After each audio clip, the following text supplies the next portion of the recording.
ஸ்ரீமதே ராமானுஜாய நமக. தினம் ஒரு திவ்ய பிரபந்தம் தொடரிலே இன்றைக்கு 2225வது பகுதி. திருமங்கையாழ்வார் அருளிய சிறிய திருமடல் பிரபந்தத்தை அனுபவித்து வருகிறோம். பரகால நாயகிக்கு பக்தி பெருக்காலே பித்து பிடித்தது போல் ஆக அந்த நோவை கொடுத்தவன் யார் என்று கட்டுவச்சு அவருடைய அன்னையருக்கும் தோழியருக்கும் பெரியவர்களுக்கும் சொல்லி கொண்டு வருகிறாள். அந்த கண்ணன் எம்பெருமான் தான் இவளுடைய நோவுக்கு காரணம் என்று சொல்லும்போது கண்ணனுடைய லீலைகளை பற்றியெல்லாம் சொல்லுகிறாள்.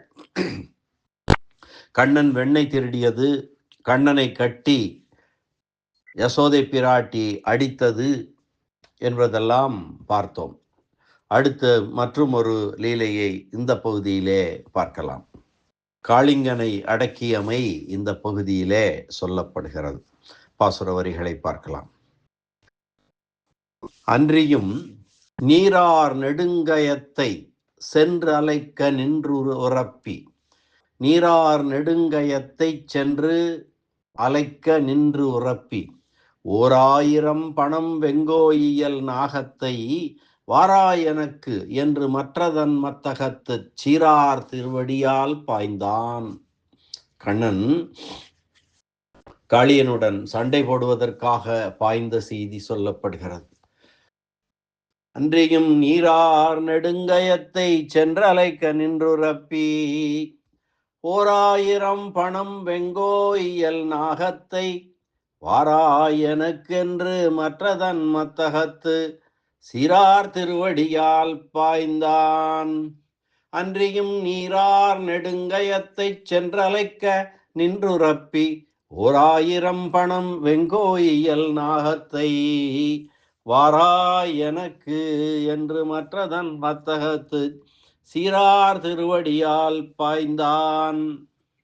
இந்த பகுதியான பதவுரை பார்க்கலாம். அன்றியும் அதற்கு மேலும் நீரார் நெடுங்கயத்தை சென்று நீர் நிறைந்த பெரியதொரு மடுவுக்கு போய் அலைக்க நின்று உரப்பி, அந்த மடுவின் வெள்ளம் வெளியே வழியும்படியாக தன்னேர் 1000 பிள்ளைகளும் தானுமாய் திளைத்து கலக்கி, 1000 பணம் வெங்கோயியல் நாகத்தை, பணம் என்றால் படங்கள் என்று பொருள், 1000 படங்களை உடையதும் யமன் போல கொடிய சுவாபத்தை உடையதுமான காளிய நாகத்தை, 1000 பணம் வெங்கோ இயல் நாகத்தை எனக்கு வாராய் என்று, என்னோடு போர் செய்ய வா என்று அழைத்து, மற்ற அதன் மத்தகத்து, அதன் தலை மீது சீரார் திருவடியால் பாய்ந்தான்.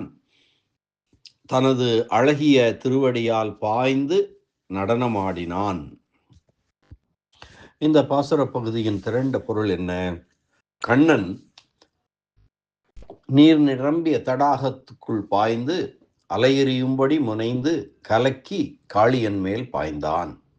அது 5 தலை நாகமாக இருந்தாலும் 1000 படங்கள் அமைந்தது போல அனைவருக்கும் அச்சத்தை தரவல்லது. கொடிய யமனின் இயல்புடையது.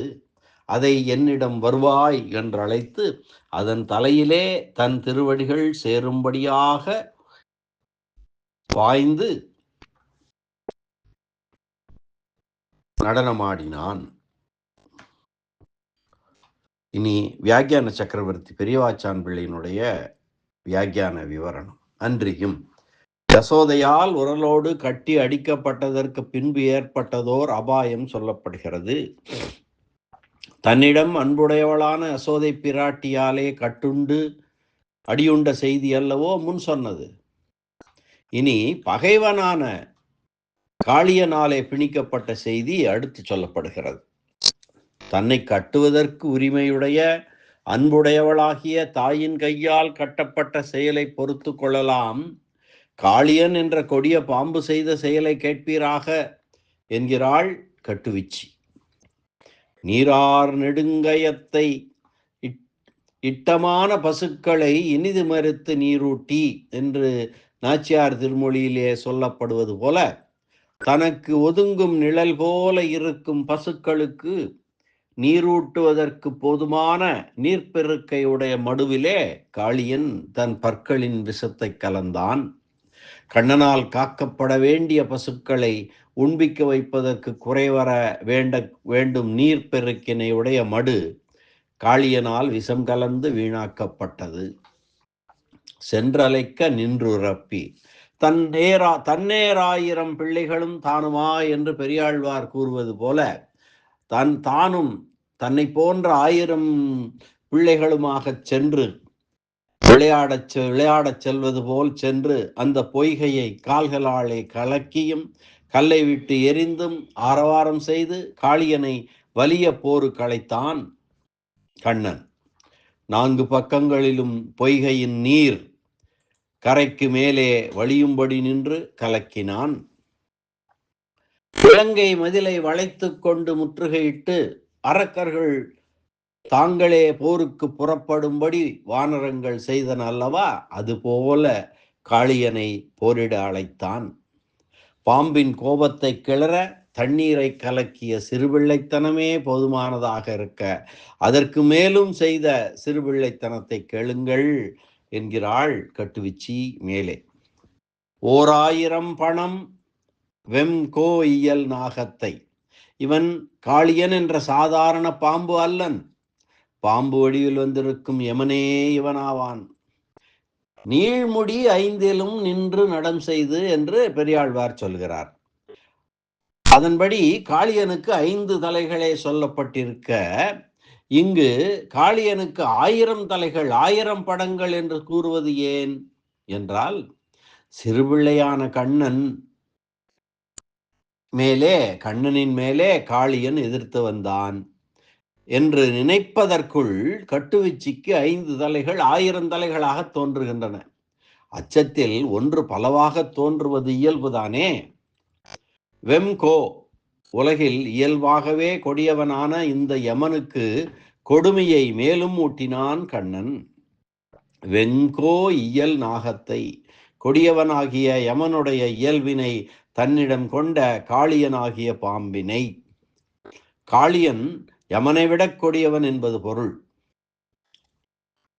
வாராய் எனக்கு என்று குரக்கு தலைவர்கள் இலங்கையை அழிப்பதற்கு நான் என்று ஒருவருக்கொருவர் முற்பட்டு நின்றது போல தன்னேர் 1000 பிள்ளைகளான கண்ணனுடைய நண்பர்கள் ஒருவருக்கொருவர் முற்பட்டு காளியனை தம்முடன் போரிட வரும்படியாக அழைத்தனர். அவர்களை எல்லாம் நிறுத்திவிட்டு கண்ணன் அவர்களுக்கு நடுவிலே வந்து என்னோடு போரிடவா என்று கூவி காளியனை அழைத்தான்.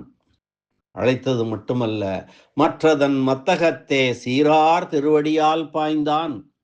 திருமகள் தன் திருமுலை தடங்களிலே வைத்துக் கொள்ளும் போதும் கன்றிவிடுமோ என்று அஞ்சும்படியான மென்மையான திருவடிகளை கொண்டு பார்வையாலேயே விஷத்தை கக்கும் காளியன் படங்களின் மேலே குதித்தான்.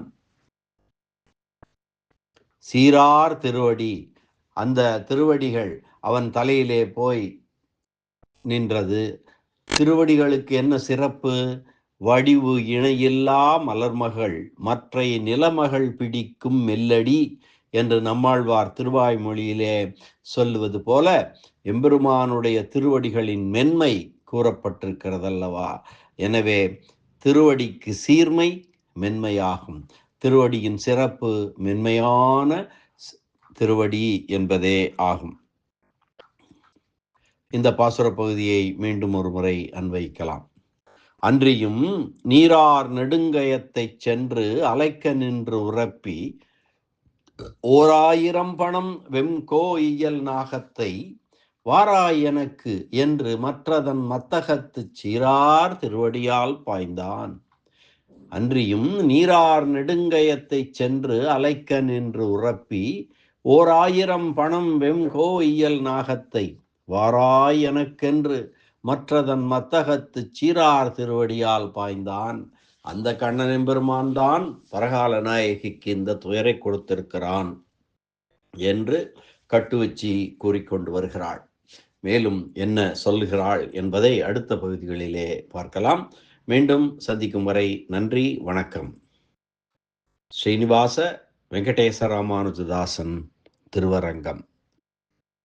எல்லாம் வல்ல எம்பெருமான் கண்ணன் திருவடிகளே சரணம். அரட்டமுக்கே அடியார் செய்யும் கலிகன்றி கலியன் பரகாலன் திருமங்கை ஆழ்வார் திருவடிகளே சரணம். ஆழ்வார் வியாக்கியான சக்கரவர்த்தி, உரைப்பெரு மன்னர், பரமகாருணிகர், ராமாயண பெருக்கர் பெரியவாச்சான் பிள்ளை திருவடிகளே சரணம். ஆழ்வார் எம்பெருமானார் ஜீயர் திருவடிகளே சரணம்.